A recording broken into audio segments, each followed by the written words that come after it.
Hello, welcome to BioGrades TV. If you're new here, please subscribe and turn on the notification so you don't miss our next video.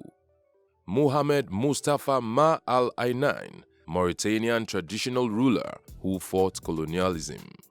Mohamed Mustafa Ma Al-Aynayn, born around 1830 and 1831 in Oualata, present-day Mauritania, was a religious and political leader who fought colonialism in the region, which includes the present-day Mauritania, Morocco, and Western Sahara. He came from a family of religious leaders.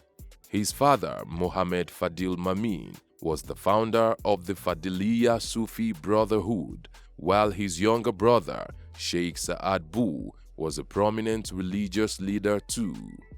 Ma Al-Aynayn in time proved himself to be a great Islamic scholar and soon began to attract many students eager to learn from him. In 1898, he began the construction of a Ribat in Smara, Western Sahara. A Ribat is an Arabic term for a small fortification used to house military volunteers. He got the help of the Sultan of Morocco Abdelaziz in the construction, receiving materials, craftsmen, and funds from the Sultan. The Sultan also made him Caid, which means commander or leader of Tindouf. In that period, Europeans from Spain and France were beginning to gain inroads to the region, much to Ma Al-Aynayn's dismay. For him, the presence of Europeans in the area was not welcome, as he saw it as not only a meddling by hostile foreign powers, but also considered it as an attempt to impose Christianity on the area, which was largely Muslim. He would have none of that and so began his resistance against the Europeans, especially the French. In fact, it was the Europeans he had in mind when he built the Ribat, as he hoped to carry out attacks against them from there. He mobilized local Saharan tribes and they began carrying out raids against the French. But that did little to stop them, as the French kept on advancing, conquering local rulers as they advanced. This led Ma Al-Aynayn to arrive at the conclusion that only a full-scale war would give them a chance against the French, and so in 1904 he declared a Jihad or holy war against the French colonizers. He also secured the support of the Sultan of Morocco and was able to assemble a large force. Ma Al-Aynayn also knew their local weapons would be futile against the French, so he went about acquiring firearms from other European powers like Germany, who were rivals to the French.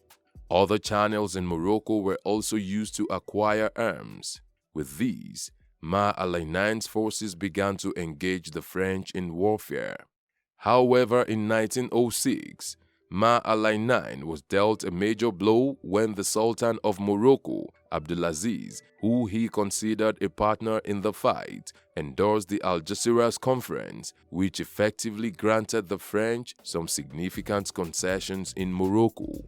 Ma Al-Aynayn felt betrayed, and in 1907, he shifted his support to the Sultan's brother and rival, Abdelaziz, who was very open about his opposition to the French. With the French advancing against him, Ma Al-Aynayn was forced to move his base to Tiznit in Morocco. From there, he joined forces with the Sultan's brother Abdelaziz, and together they fought against the Sultan and succeeded in kicking him out of the throne in 1909.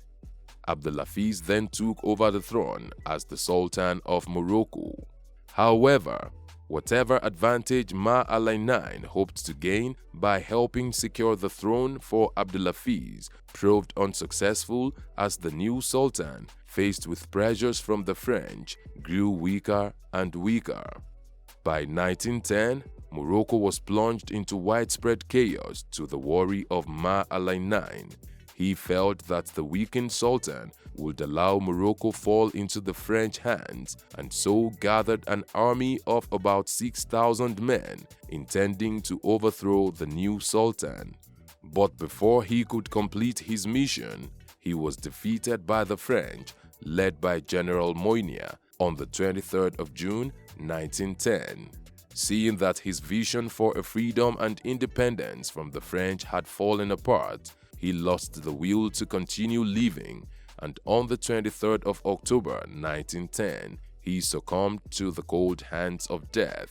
His son, El-Hiba, continued the fight his father had started against the French, hoping to succeed where his father failed, but he, like his father, was ultimately defeated by the French. Even though Aynayn did not succeed in his struggle, he was and still highly regarded in Morocco and Western Sahara. He is seen as the icon of unity for Morocco and the Sahara. Some of his descendants are highly placed in the government of Morocco.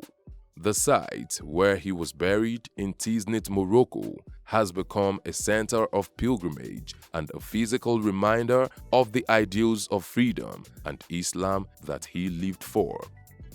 What have we missed out of this history? Let's know in the comment section. Will it be ridiculous to subscribe to our channel? If no, please like this video, share and subscribe to our channel.